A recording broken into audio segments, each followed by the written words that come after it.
Welcome back to Inclusive Design 24, the 2019 edition, brought to you in partnership with our gold supporters, Barclays Access and Intopia. Don't forget you can subscribe to Inclusive Design 24 on YouTube by visiting youtube.com/inclusivedesign24 and hitting that happy subscribe button.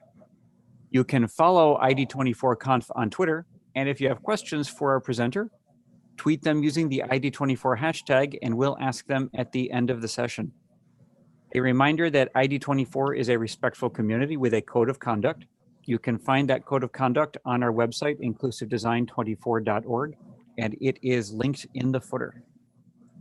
We are ID24 is a global event for the global community. So we're delighted to welcome folks checking in from, let's see, I'm going to mispronounce this, Krulingen on the Swiss and German border, Denver, Colorado. That one I believe I pronounced correctly. And Nijmegen, the Netherlands. One of those I definitely mispronounced. Next up, we have Courtney Cox Wakefield and their presentation, For Folks' Sake, Designing Inclusive Digital Content. Over to you, Courtney. Thank you guys for the intro, appreciate it. So today I'm going to be telling a bit of a personal story. And as a part of that personal story, I'm going to talk about and show a picture of a premature child that's my child who was born at 24 weeks. So if that's something that is difficult for you to see or something that might be traumatizing to you or bring up some existing trauma, then I recommend that maybe you look away. I'll give another trigger warning at the time that I'm going to show the image, just so that you will be aware of that. In the industry of marketing and really just in business in general, we have a lot of data. I was just at a conference last week called SEERfest in Philadelphia, and I gave this same presentation, and every single person that presented was presenting on how we can use big data to reach our audiences, to be more effective in our businesses and things like that. And all that's really great. I'm glad that we have this data. It can be very insightful. In fact, it can be very helpful when we're trying to be inclusive. It can help us to make the case for being inclusive. We can make a business case for being inclusive a lot of times when we have this information. And I'm really glad for that. One of the examples that the speakers at the conference I was at last week gave was about how we can use paid search. So if you are someone who's in the marketing industry, you'll know what I'm talking about. But if you're not, there's ads at the top of Google where you can say, hey, I want to show up for this particular search term. And now that we have access to all this information, we can know if somebody's searching for a gay-friendly cruise. We can know to say, okay, we're going to create a landing page and an ad that shows that we are safe and open to that group of people. And when previously to having this information, we would not have been able to do that. We only would have been able to create information that was for the masses, right? Or we wouldn't have been able to target it as clearly. So I'm really glad that we have this data. But the problem is that a lot of our data lacks some of this context. So when someone does a search online, and I'm going to refer back to online search, so search on Google and other search engines a lot. That's my profession. I do search engine optimization for a living. I'm going to try to make it as accessible as possible to folks who are not from that industry. But when we do a search online, we may not include all of the information about ourselves. So we bring our full selves to our search, but we don't necessarily reveal that search to the person who is doing the advertising. So for example, if you are from an Asian background, you may be more likely to make choices about the homes that you buy based on feng shui. Some of the research that I've done has shown that there's a group of people that are making those choices. And yet, when people are designing experiences for people that are buying homes, that's rarely considered. It's rarely included in the content to talk about the direction that the stairs face. And yet, there's a major group of people in our country, in the United States and around the world, who are making decisions that way. And so we need, as marketers and as business people and as people who are cultivating different communities, to understand this context when we're making decisions. And yet our data causes us to focus on the mainstream. So we have this like shadow audience out there a lot of times that we don't know exactly how do we reach them and what are they looking for. So I want to tell a quick personal story. This is my daughter. Her name is Kepley James Wigfield. She is actually 9 months old now as of a couple of days ago. She was 8 months old when I built these slides. She's a happy, healthy baby girl. But when she was, actually, I need to give the trigger warning now. I'm going to show an image of her when she was first born. So if it's traumatizing to you, now is the time to look away. When she was first born, this is a photo of her at 2 days old. She was 1 pound and 10 ounces. She was born at 24 weeks and 5 days. She was very vulnerable and sick. She was born septic. And we were going to the NICU every single day. My wife and I were commuting back and forth to the NICU. This was after my wife had been hospitalized for about 25 days when our kiddo was first born. And there were days during that time my wife was hospitalized that I didn't know if I was taking either one of them home. So we were under a tremendous amount of stress as a family. And after my wife was released from the hospital, my kiddo had to be transferred. I'll tell a little bit more of that here in a minute. But we were under a lot of stress. And so on our way to the NICU every single morning, we were listening to a lot of podcasts that were meant basically to lighten the mood and to help us see the humor in everyday life. And one of those podcasts that we happened to listen to is a podcast called Good One. If you've never listened to it, it's a podcast about comedians and their jokes. And the comedians that are brought onto the podcast, they're asked to tell their joke and then explain their joke. And one of the comedians that came on the show was a comedian that we had followed for a while. Their name is Rhea Butcher.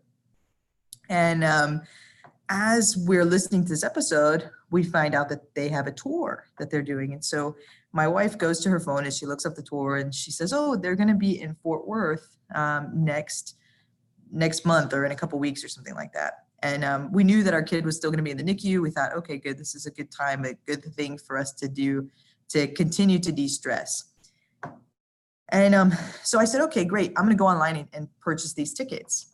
So I landed on this page to buy the tickets, and I see something that I've never seen before. There's an option to select a salutation. Now, salutations are relatively dated, right? Not every website has them. But a lot of times, or almost every time, when I'm asked to select a salutation, it's a difficult conversation for me or a difficult moment for me because I identify as non-binary. And frequently or usually the options are Ms., unmarried, Mrs., married, and Mr. Sometimes there's doctor, sometimes there's others there, but for the most part, there are binary options. And so especially when these forms, these fields on the form are required, it forces me to make a choice that I'm not prepared to make. And so I came to this form, and when I saw the salutation, I thought, oh, here we go again. I'm going to be asked to make a decision about my gender that I don't really want to make, right? And yet so when I clicked on this field and I saw this drop down where there are all of these non-binary options listed, for those of you that don't know, MX or MX is the non-binary salutation. And I was shocked and delighted. I have never, ever seen this before. I have been using the internet now for almost 25 years, and I had never, ever seen a choice that affirmed my gender identity before, not once. So I want to step back a moment. For those of you who don't know anything about Dallas, you probably think of DFW as being really one metropolitan area, two cities that act as one. But if you live in Dallas or you spend any time in Dallas, you'll know that that's actually not the case. Dallas and Fort Worth are very polarized. In fact, there's a little bit of a feud, probably more on the Fort Worth side than the Dallas side. Dallas sort of ignores Fort Worth, and Fort Worth is just really kind of annoyed that people only talk about Dallas. And so because this feud exists between our two cities, we tend to, as people who live in these individual cities, spend most of our time in our home city. We're very loyal to our city. And I live in an even more sort of separate and isolated section of Dallas. I live in a community that's south of the Trinity River. And so if I zoom in to the map here, you can see everything I need is south of the river. In fact, I only barely go north of the river to go to work. My office is just above in the top left corner there. My home is at the very bottom. I barely go maybe a football field across the river to go to work every day. I almost never leave because everything I need is there. And yet I have traveled and will travel to this theater multiple times. Why? Because I have not shut up about the experience that I had as I filled out this form. And why have I not shut up? Why have I traveled this distance over and over again that I rarely travel? And why will I continue to travel it? Because I'm now loyal to this brand. And why am I loyal to this brand? Because they saw me. They took a moment to understand what it was that I need and to place that on a form in a way that no other company had done before. There are thousands of people like me and maybe like you and like other people who have other marginalized identities who are living in the margins just wanting to be seen, just wanting to be understood. The problem is that we write and design our content for most people because that's what our data is showing us how to do. When we look at data, we look at the trends that are showing for most people and we write the content for that. But that causes us to miss out on these opportunities to see people for who they are. So I want to talk a little bit about Google search because again, this is my industry. What we know about Google search is that depending on the position that you are ranking in, or that your site is ranking in on Google, you have the opportunity to get a certain percentage of clicks. So the first ranking on a given search engine results page typically gets around 32% of the clicks. And the 10th ranking typically gets around 3%. Everybody kind of knows this intuitively. You know that you're more likely to click on the first result than you are the last. And so we have kind of accepted this as an industry and we've said, okay, great. If we want to get more traffic from Google, then we need to make sure that we rank as high up on the search engine results page as possible.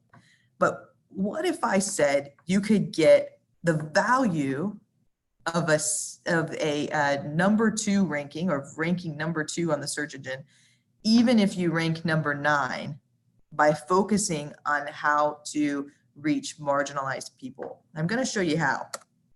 If we do a little experiment here, these are not real numbers, right? But they're an example of what could be real.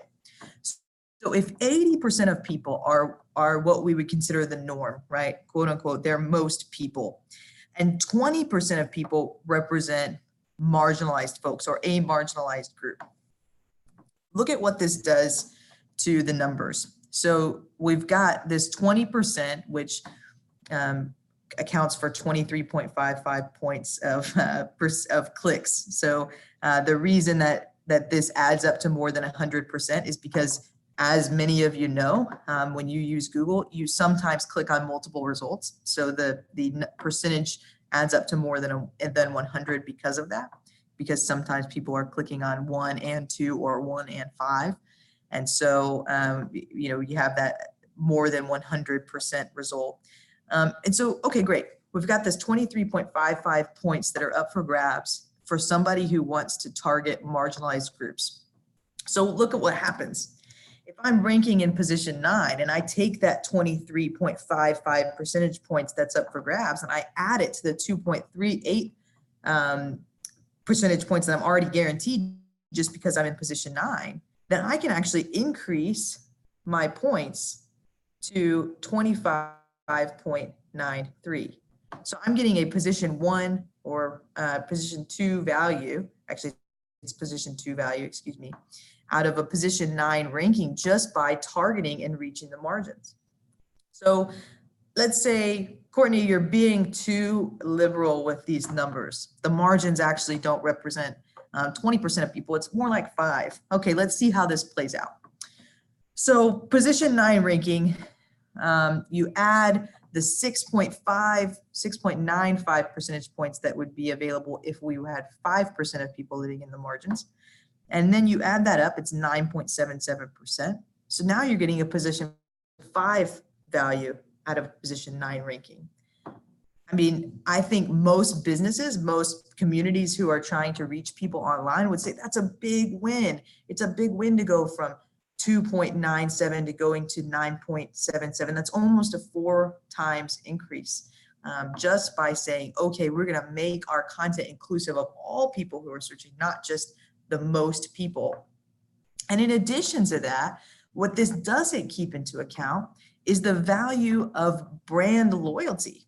So not only have I basically been able to capture an outsized share of the folks who are searching online and clicking through on a Google results page, I'm also getting brand loyalty. So now when I want to know about a comedy show that's in my area, I'm not going to go to Google and search for a comedy show. I'm just going to go straight to the Amphibian Theater's website and I'm going to look at what's going on there, right? So I've built that brand loyalty. Now I don't even have to compete as a theater to get this search engine click rate. Now that person's just going to come back to me because they know that I took the time to see them and I took the time to understand them. And you really you cannot put a price on that brand loyalty and on not having to spend any more dollars or any more time to have to compete for that business. Even if you are a stone cold cynic and you don't care if you're hurting anyone or alienating anybody with your content, this is just good business. And for those of you who are maybe working in organizations where you don't have as much support from your leadership for being more inclusive and creating inclusive content, this is a great way to sell it in, to just say, look, maybe you don't believe in it. Maybe you think that people who care about inclusivity are all just a bunch of social justice warriors or snowflakes. Then you can say, okay, great, fine, you believe that, but look at the numbers. Look at how we can actually impact our business results by making sure that we create content that is inclusive. It doesn't have to be things that are controversial, right? It can be literally any group that is excluded from your data. So I want to tell another personal story. For those of you who have preemies, you may know this, but when a premature baby spends a lot of time in the NICU, often they are starting with being tube fed. And so there's no opportunity during that time and possibly even after that time for doing direct breastfeeding. And so many mothers who have premature children have to actually pump their milk. This is a photo of our freezer in on our patio that is full of breast milk that my wife has pumped. She is an exclusive pumper, so she's not able to do any direct breastfeeding with our kiddo because of multiple reasons, but basically she wouldn't latch. And that is a very difficult thing to take on as a parent. And my wife has been great about it, but there have been times that have been really difficult for her. And I remember, especially early on, I was really desperate to know what could I do to support my wife. And so I went online to try to do some searches and figure out what can I do to support her? Is there anything I can learn that will help me help her? And so I did a Google search. I can't remember exactly what it was that I searched, but it was along the lines of, how do you help a breastfeeding or a exclusively pumping mother? And what I found was that every single result had the word husband in the title. So every single piece of content that was shown to me had the word husband in the title. My wife doesn't have a husband. My wife has a spouse. And even that doesn't work for everybody. because not all parents are married. There are many people who are co-parenting, who are partnered and living together and raising children together, who are not married. So this content excluded anyone who was not in a heterosexual relationship and anyone who was not married to the person that they were raising a child with. So husband doesn't work, spouse doesn't work, but there is a neutral term that works for everyone, the word partner. It would have been so easy for any one of these organizations that was writing this content to just swap out husband with partner, and then it would have spoken to both me as someone who's in a queer relationship and also to people who are raising children together who are unmarried. And I think this is really important, right? Because if you go back to what we talked about before, you can actually gain additional market share that you wouldn't have gotten otherwise by making these changes. And in this case, you're not even close to alienating your mainstream audience. For people who are married, for people who are in same or in opposite sex relationships, partner works just as great for them. That they're not going to read that and say, oh, this doesn't apply to me, right? So this is a good option. It just makes sense. You can actually have your cake and eat it too. So what we really need to ask ourselves when we're creating content is, who is left out? It doesn't have to be controversial. It just has to be whoever is being left out, whoever is being excluded. I want to continue to tell the personal story about my kiddo because I think this illustrates a point really well. After my wife got discharged from the hospital, we went and had our first glass of champagne to celebrate that Kepley was doing really well. Kepley's my daughter's name, if you guys don't remember. And we went and had this first glass of champagne, and we went home. This was at our favorite restaurant. In fact, the owner, who hadn't seen us in a while because we had been hospitalized, actually gave us that bottle of champagne for free. He was so happy to see us and so happy that Kepley was doing well. And so we had this bottle of champagne, and then we went home. We went home to go rest. And we got a call when we got home about 6 hours later that Kepley needed to be transferred to Children's. So she was born at an adult hospital where Hollis was being hospitalized. And so she was transferred to the NICU there, which was just down the hall. But after Hollis was discharged and after we had that glass of champagne, that bottle of champagne, we get this call because they had been trying for about 6 hours to place a PICC or an IV so that she could be fed. She wasn't being fed through a tube yet. She was being fed all through IV at this point in time. And they couldn't place one. Her veins were too small. They were having too many issues trying to get it done. So they needed desperately to transfer her to have emergency surgery so that she could have a line surgically placed so that they could give her the nutrients that she desperately needed to thrive. So it was quite a bit of a whiplash situation. We had been celebrating, and now all of a sudden we're afraid that we're going to lose our kiddo. So around 2 a.m, we were heading back over to Children's, and this was kind of the scene. We were walking down the hallway with our kid on a stretcher, about to be moved into an ambulance. And so my wife went with our kiddo in the ambulance, and I drove separately and arrived before them. For those of you who don't know or who didn't kind of read my bio, I actually work for the Children's Hospital that we were transferred to. The hospital is known for being very inclusive, especially to the LGBTQ community. We had same-sex partner benefits in the Dallas, Texas community, which is relatively conservative, long before most companies, even in the most progressive cities, had those benefits. It's one of the reasons that I came to work here. We also have a clinic for trans youth. Typically, we are a company that is very sensitive to the needs of the marginalized. But when I arrived at the hospital and I finally made my way to the NICU, I was stressed, I was scared out of my mind. And the first thing that I was handed was this form. Name of parents. The first one was mother. That was easy to answer. put my wife's name. And the next line was labeled father. Well, my kid doesn't have a father. Kid has a sperm donor. I don't know their name. I know their donor number, but I am their parent. In fact, this is a real problem for us because legally, I am actually Kepley's parent. In the city of Dallas, you're able to select a birth certificate that is affirming of people who are non-binary. So I was able to put that I am the parent of Kepley. So here I am filling out this document that, for all I know, has legal implications. And there is not a spot for me to put my name. So, I mean, you can imagine how stressful that was for me. I'm already afraid I'm going to lose my kid. And here I am being asked to fill out this form that's causing me to have to do some mental gymnastics. That's the last feeling that we as a hospital want someone to have when they are just trying to focus on making their kid healthy.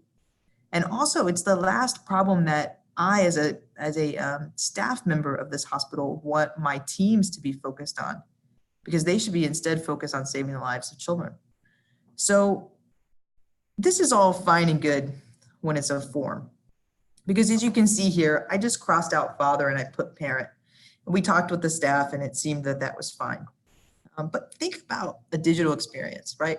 So when you take this from paper and you put it into a digital experience, what happens is that you can't just scratch something out and put parent. You have to fill out the fields that are there. And so I would have been left in a situation where I had to put my name in father or not put my name at all. And that's not good for our organizations in terms of a data perspective. It's also not good in terms of an experience perspective. We really need to be thinking about these things. Who is left out in these experiences that we are designing online? I actually encountered this over and over again in our hospital. This hospital that I have always considered and known to be very progressive and very inclusive. When we went in to fill out our chart, and there's a whiteboard in every room where you can fill out information about yourself so that the nurses can reach you, and then the nurses add information to that so you can understand what's going on with your kiddo. We ran into the same thing. And again, I can scratch this out, but when you encounter these things over and over and over again, it makes you question whether the organization that you are working with or that you are a customer of really understands you and understands your needs. And I knew that because I was an employee of the organization that they did. But if I was not an employee, this would have left a really bad taste in my mouth. It would have been something I would have told my friends about. It might not have been something I would have told my nurses about, because they're taking care of my kid and the last thing I want them worried about is a whiteboard. And so we need to be really thoughtful about this, because our patients and our and the customers of our organizations, even if we don't work at a hospital, they may not tell us because they're reliant on us for a service. And so these other things may go unnoticed or unsaid because of that power dynamic. This can apply to anybody who might be left out, somebody who's queer, somebody who's physically disabled, someone who's neurodiverse, racial minorities, women, immigrants, religious minorities, people who are unemployed, felons, whoever is being left out and not considered when you're writing your content. We need to be thinking about these things. We need to create systems to do so. Even people who are lactose intolerant, this could apply to. And when we look at the percentage of people in the US that are lactose intolerant, 26% of Europeans are people of European descent, 75% of people of African or Asian descent. That is a lot of people, and obviously disproportionately impacts groups in the US who are minorities here in the US. We need to look at this and say, if I'm an organization that sells something regarding food, might I want to promote that we have dairy-free options?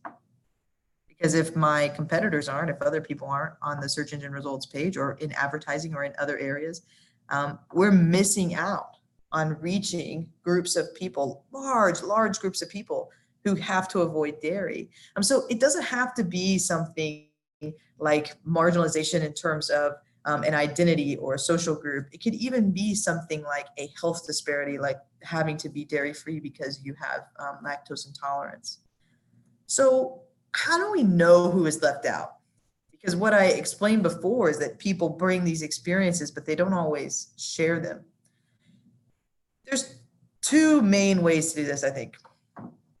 The first is that you can go straight to your customers, right? You likely, if you manage a community or if you own a business or if you work in a business, you have access to your customers in some way, or your community members. Maybe you have a church, or you are involved at the church, or a nonprofit, or something that's not a business. You can go to those people and say, hey, I'm really interested to know, what are the things that are frustrating to you about the way that we do things? And I guarantee if you ask that question and you really bring some vulnerability to the conversation, you make it really clear that you're ready to listen, that you will find examples of people who have been marginalized by the content and the experiences that you have created. And then you can take and apply those to the digital experiences and also the offline experiences. They don't have to only be digital that you've created. So the second way is, I think this is really important and something that we often forget, especially in marketing, is that there are people in our organization who talk to our customers every single day. And unfortunately, these people are some of the most undervalued people in our organizations. They're the people who answer our phones at our phone centers. They're the people who work the front desk. They are the frontline staff who works the sales floor. They are the people who are sweeping the floor and who people are coming up to asking directions from. And we can actually go and talk to these people and ask them, what are the things that frustrate people about working with our organization? Who are the people who are marginalized, that are having trouble using our digital experiences?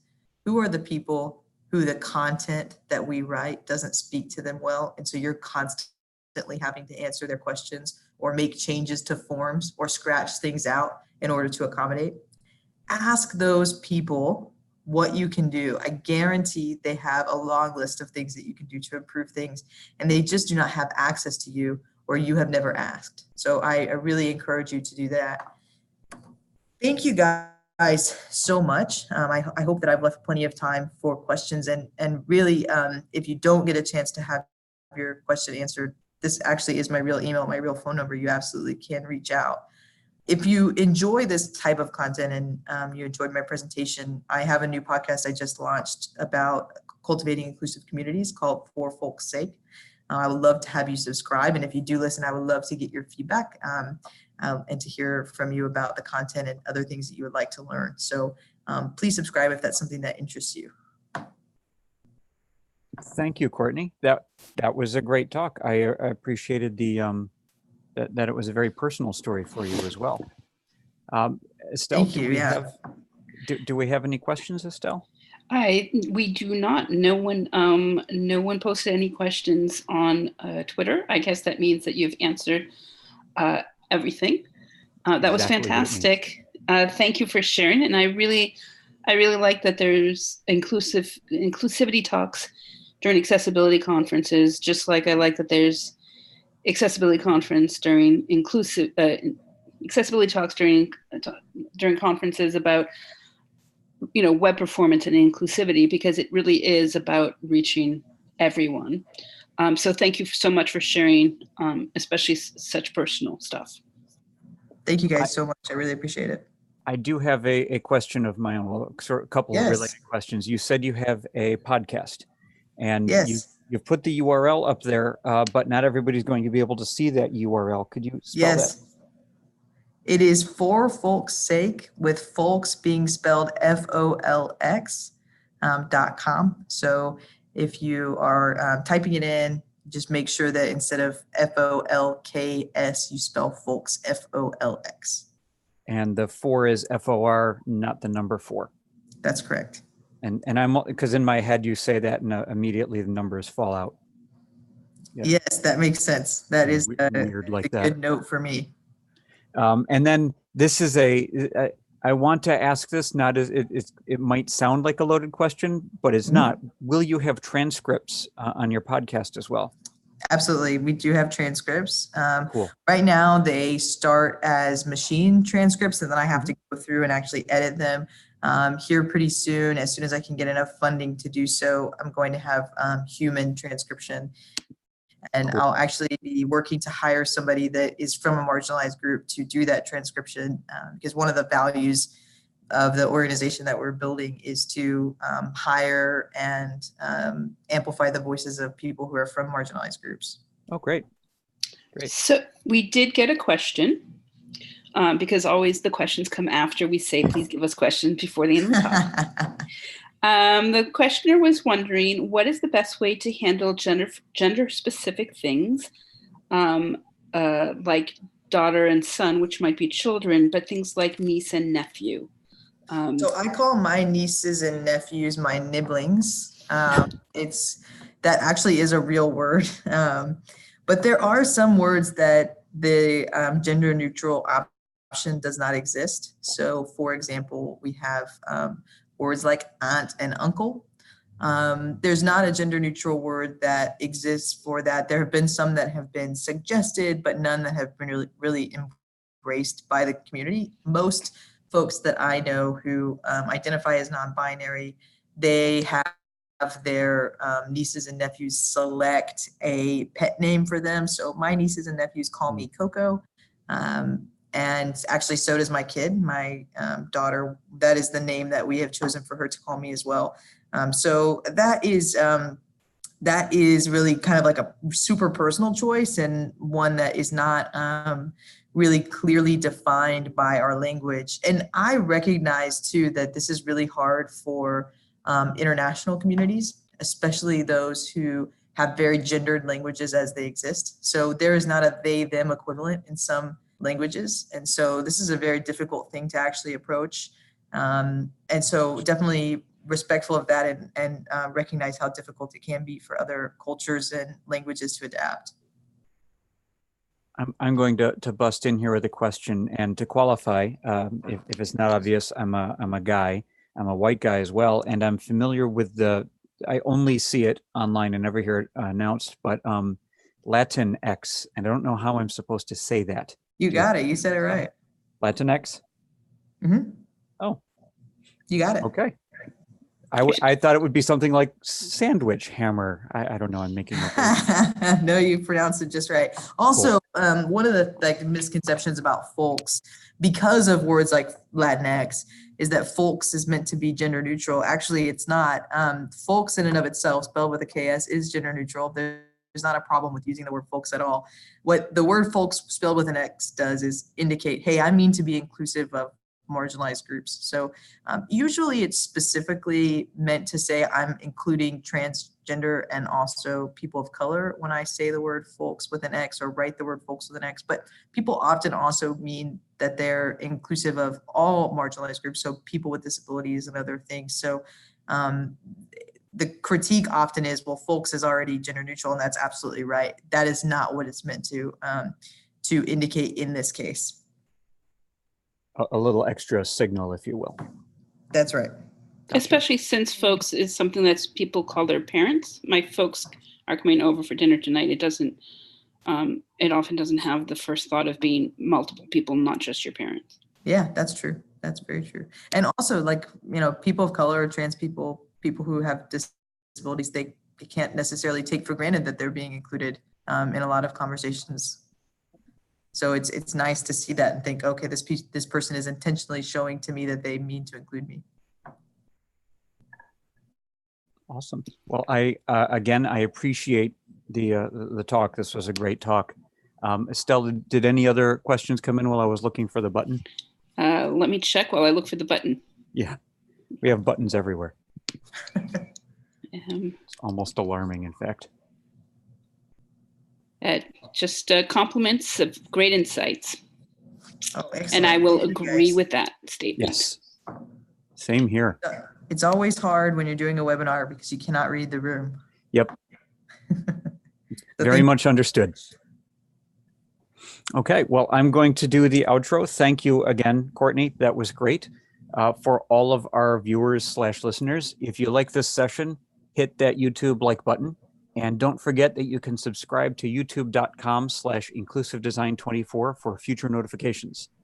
A reminder that Inclusive Design 24 is brought to you with thanks to our gold supporters, Barclays Access and Intopia, our silver supporters, Adobe and Site Improve, and our bronze supporters, Samsung Internet, DQ Systems, and the Paciello Group. It is captioned by MyClearText. Inclusive Design 24 will be back on the hour for our final session, but definitely not our least session. And we'll have Melanie Sumner talking about the phenomenon of the unlucky choice. So we hope to see you all in about 20 minutes, and enjoy your bathroom breaks. Wait, was that weird?